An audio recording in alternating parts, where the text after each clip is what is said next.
जियान और सुनियो जल्दी जल्दी में नोबिता को प्लेग्राउंड पर बुलाते हैं। नोबिता फटाफट उनके पास पहुंचता है। जैसे ही नोबिता वहां पहुंचता है, सुनियो उससे बहुत सारी बातें करने लगता है। तभी जियान सुनियो को टोकते हुए असल बात पर आने को कहता है। सुनियो बताता है कि जियान को एक लड़की बहुत पसंद है और वह उस लड़की को इम्प्रेस करना चाहता है। ये सुनकर नोबिता अपनी हंसी नहीं रोक पाता और जोर जोर से हंसने लगता है। जियान के डर से सुनियो किसी तरह नोबिता को चुप कराने की कोशिश करता है, लेकिन दोनों आपस में मजाक करने लगते हैं कि अगर वे लड़की होते तो जियान जैसे लड़के को कभी भाव न देते और उससे दूर भाग जाते। ये सब सुनकर जियान गुस्से में आ जाता है और दोनों को धमकी देता है। वह कहता है, नोबिता और सुनियो, तुम लोग उस लड़की का पता लगाओ, चाहे कुछ भी हो जाए, वरना तुम दोनों की खैर नहीं। नोबिता डर के मारे डोरेमोन के पास जाता है और सारी बात बताता है। डोरेमोन जियान की लव स्टोरी सुनकर हंसते हंसते लोटपोट हो जाता है, लेकिन नोबिता बहुत परेशान है क्योंकि उन्हें न तो लड़की का नाम पता है न ही कुछ और। उनके पास बस एक फोटो है जो सुनियो ने जियान की पिटाई के दौरान खींच लिया था और किस्मत से उस फोटो में वह लड़की भी नजर आ रही थी।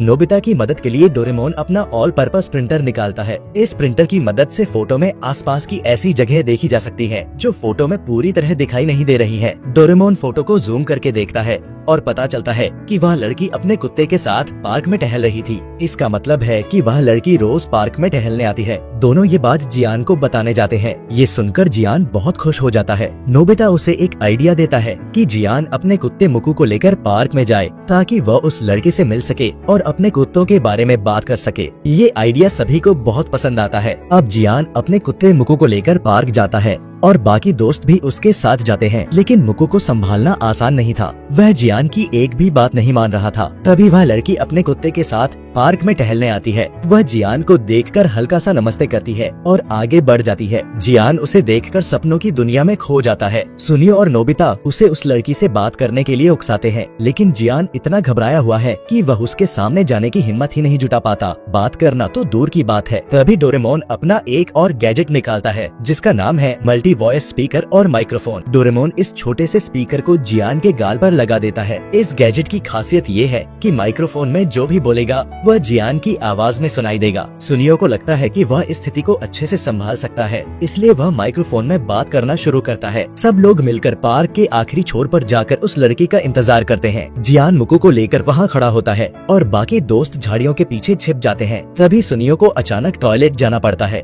और वह माइक्रोफोन नोबिता के हाथ में थमा कर चला जाता है। उसी वक्त वह लड़की वहाँ आती है। पहले तो वह जियान की अजीब हरकतें देखकर डर जाती है और वहाँ से जाने लगती है, लेकिन तभी नोबिता माइक्रोफोन में बोलना शुरू करता है। वह उस लड़की के कुत्ते की तारीफ करता है। लड़की का नाम मिनामी है और उसके कुत्ते का नाम बेंजी। लेकिन बात शुरू होते होते नोबिता जियान के बारे में कुछ अजीब अजीब बातें कहने लगता है, जिससे मिनामी को बहुत अटपटा लगता है और वह वहाँ से चली जाती है। तभी मुकु बेंजी पर हमला कर देता है। उसी समय सुनियो टॉयलेट से लौटता है और बिना कुछ सोचे समझे माइक्रोफोन में उल्टा पुल्टा बोलने लगता है। बेंजी पहले से ही घायल था और अब जियान के मुंह से ऐसी अजीब बातें सुनकर मिनामी बहुत गुस्सा हो जाती है और वहाँ से चली जाती है। अब जियान सारा गुस्सा नोबिता और सुनियो पर निकालता है